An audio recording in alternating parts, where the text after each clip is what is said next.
Assalamu alaikum wa rahmatullahi ta'ala wa barakatuh. Alhamdulillah, wassalatu wassalamu ala rasulillah wa ba'd.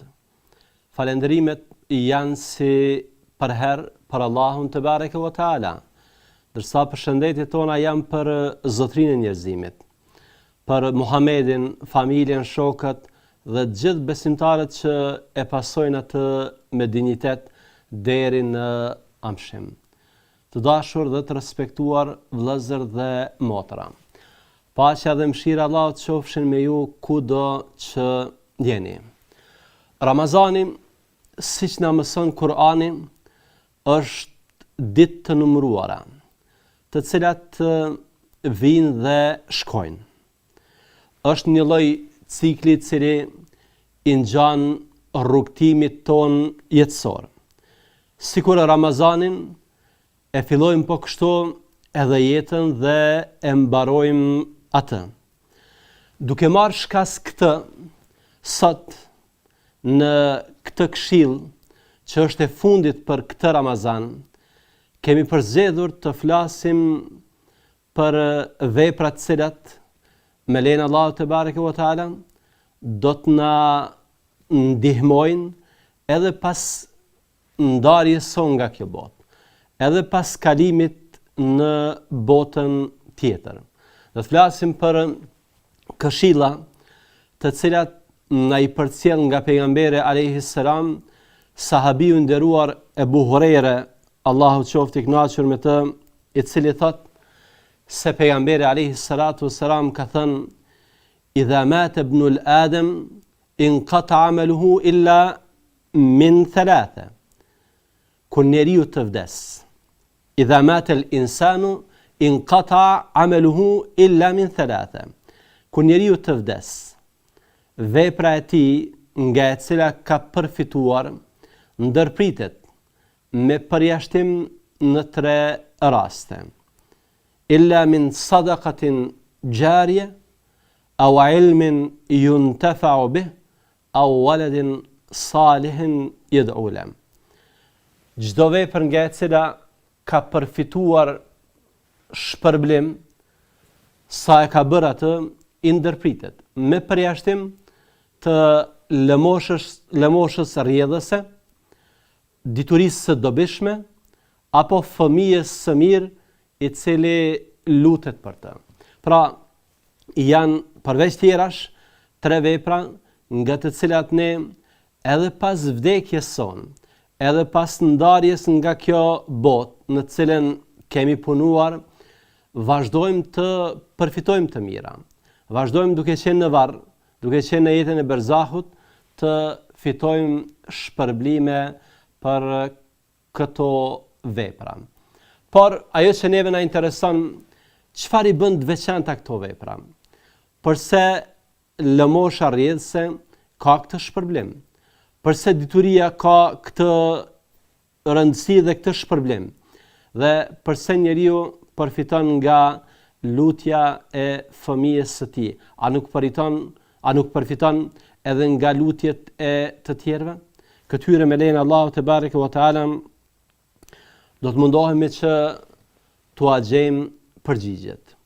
E para, kur të jemi tek lëmosha rrjedhëse, siç e dini, pejgamberi alayhi salatu wassalam lëmoshës në përgjithësi i ka dhënë rëndësi të madhe.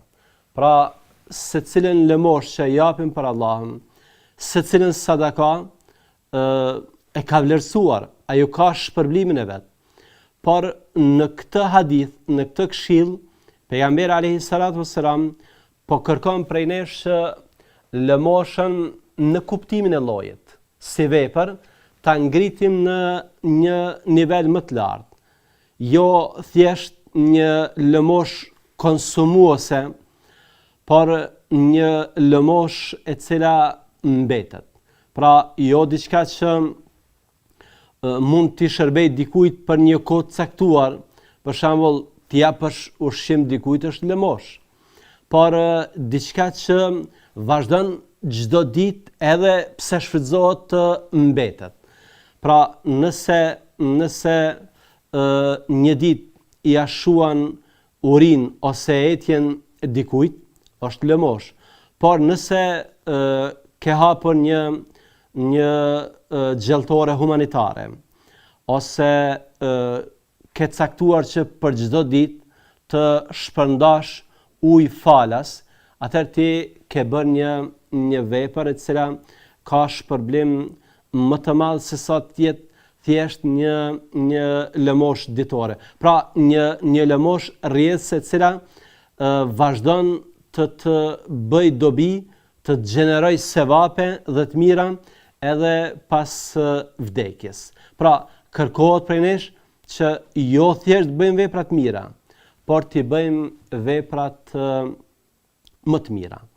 Ato që janë ato që mbeten, ato që nuk harxhohen, ato që i bëjmë ballë kohës, pra ato që vazhdimisht njerëzit përfitojnë prej tyre. E dyta është lënia e një dije nga e cila përfitojnë të tjerët, një dije të dobishme. Ajo që kërkohet në këtë hadith është që jo thjesht t'u mësojmë njerëzve gjëra që mund të jenë të mira, por mund të mos jenë të rëndësisë së parë, por t'u mësojmë ato që janë të dobishme, ose më saktë ato që ju bëjnë dobi edhe pas vdekjes së tyre. Pra diçka që edhe kur do të ndahemi ne nga kjo botë, do të vazhdoj t'ju shërbej të tjerëve. Për shembull, e keni parë se si sot, për shembull, edhe pse kanë kaluar me 10 shekuj, ne ende i përdorim librat e të parëve. Edhe pse ndoshta kanë kaluar nga vdekjet e disa prej dietarëve të mëdhenj, edhe më shumë se 1 milenium, edhe më shumë se 1000 vite, ne ende i përdorim librat e tyre. Pra duke përfituar nga këto libra, ne u adhurojmë shpërblimin ose nëpërmjet leximit ton dietarët edhe pse të vdekur përfitojnë nga puna që e kanë bërë. Pra është një nxitje për të lënë diçka të hajrit që ju duhet njerëzve, veçmas për çështje fetare. Por siç kanë shpjeguar dietarët, të nderuar vëllezër dhe motra, kjo nuk nënkupton patjetër që duhet qenë dietar për të lënë një dije të dobishme pas vetes.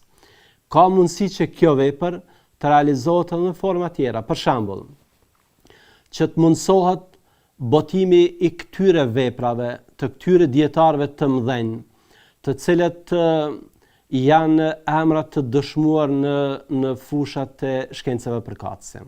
Pra, duke mundsuar përhapjen e dijes së tyre, duke mundsuar që studentët të kenë qasje në dijen e tyre, ne bëhemi shkak që në një farë forme ta përhapim dijen dhe ta kemi sevapin e përhapjes së saj edhe pas vdekjes.